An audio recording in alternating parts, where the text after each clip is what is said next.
Halo teman-teman semuanya, pada video kali ini saya akan menjelaskan tentang bagaimana caranya kita untuk mendapatkan value dari text field yang telah kita buat. Nah, jadi kita akan mencoba menangkap value yang telah kita inputkan ke dalam. Nah, yang untuk pertama, saya akan membahas tentang onChange. Nah, di sini kita bisa menambahkan yang namanya onChange. Nah, lalu di dalam sini kita tuliskan seperti ini. Sebelumnya onChange ini adalah sebuah fungsi yang akan dipanggil setiap ada perubahan pada text field kita. Jadi setiap ada inputan yang masuk, setiap karakternya, onChange ini akan dipanggil. Nah, sebelum itu kita coba buat dulu untuk sebuah variabel baru di sini ya. String txt. Nah, saya berikan value kosong di sini. Seperti ini ya. Nah, lalu di sini kita berikan set state. Lalu txt kita ubah value-nya dengan value dari onChange ini. Seperti ini. Kita akan berikan lagi di bawah sini, yaitu adalah text. Lalu masukkan txt. Mungkin saya tambahkan size box ya. Untuk jaraknya, ini saya beri 10 atau 15. Jangan lupa beri cons di sini. Nah, kita coba tuliskan di sini ya. Halo semua. Jadi seperti ini ya tampilannya ketika kita menuliskan setiap karakter pada text field ini, maka si onChange ini akan selalu dipanggil dan akan diubah untuk value-nya dari txt ya. Karena kita menggunakan set state, jadi dia akan langsung diubah pada tampilannya.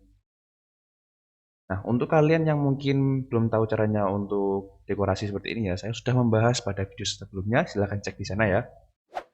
Oke, yang selanjutnya saya akan membahas yaitu adalah on submit.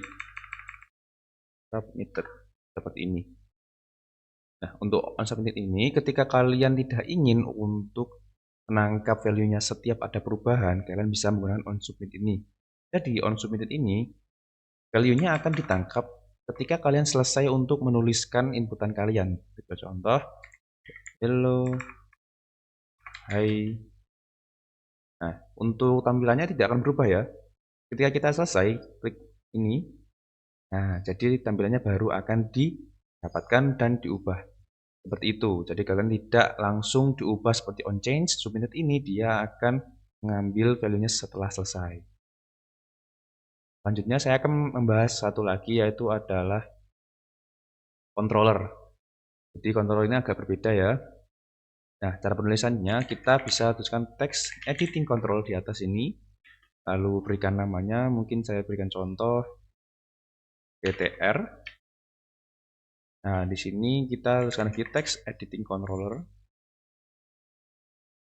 Oke, seperti ini. Untuk penggunaannya dalam text field ini kita hapus dulu ya untuk submitted tadi. Hapus aja dulu.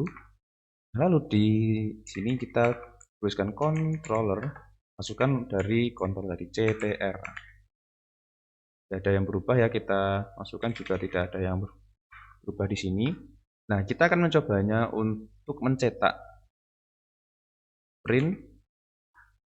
Kita akan cetak dari value-nya txt.text. Oh, maaf, tr.text.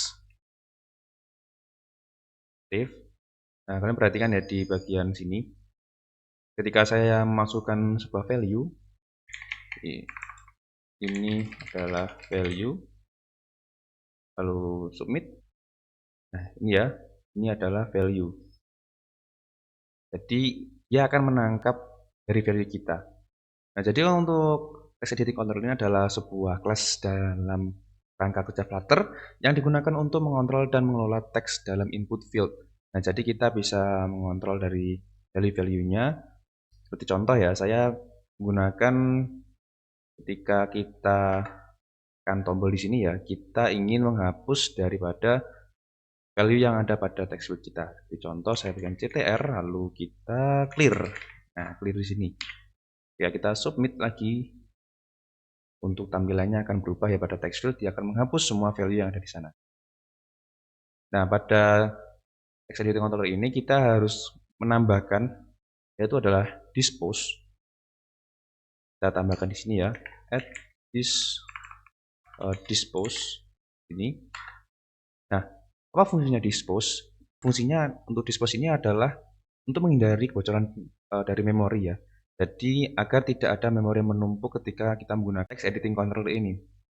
Jadi ketika sudah selesai, dia akan menghancurkan dari text editing controller ini atau menghapusnya. Jadi memori kita akan lebih ringan.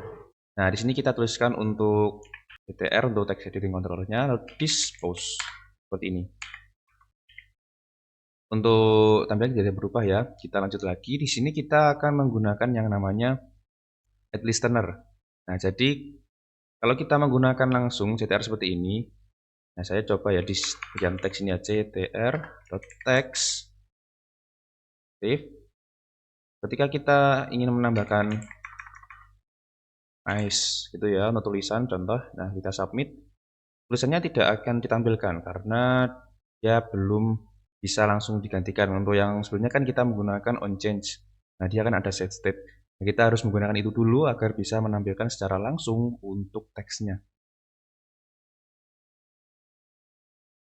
Nah, untuk fungsi dari initiate ini adalah dia akan menginisialisasi pada saat pertama kali dibuat. Jadi untuk tampilan pertama kali ini dibuat, initiate akan dijalankan sekali.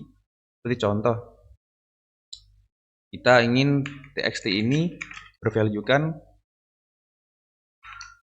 halo semua. Nah, kita coba restart lagi ya untuk tampilannya. Nah, kita coba masukkan txt di sini ya. Bagian sini kita masukkan txt. Save. Nah, jadi dia akan diinisialisasi sekali ketika program ini dibuat. Nah, jadi ini akan dijalankan sekali. Maka untuk defaultnya dia akan berubah seperti value yang kita ubah pada instead ini. Oke, kita lanjut lagi. Nah, di sini kita akan menggunakan ini ya. Kita akan membuat lagi di sini sebuah function void. Lalu saya beri nama state change seperti ini untuk membuat sebuah fungsi. Nah, lalu kita masukkan di sini set state. Kita ubah untuk txt ini ke value yang telah kita masukkan ctr.text tadi ya. Nah, jadi di sini kita akan menambahkan sebuah fungsi baru yang akan mengubah nilainya setiap kita menginputkan datanya. Nah, jika sudah, kita masuk ke sini, lalu kita tuliskan yaitu adalah ctr.addListener. Ini kita akan masukkan untuk fungsi yang telah kita buat ya. State change.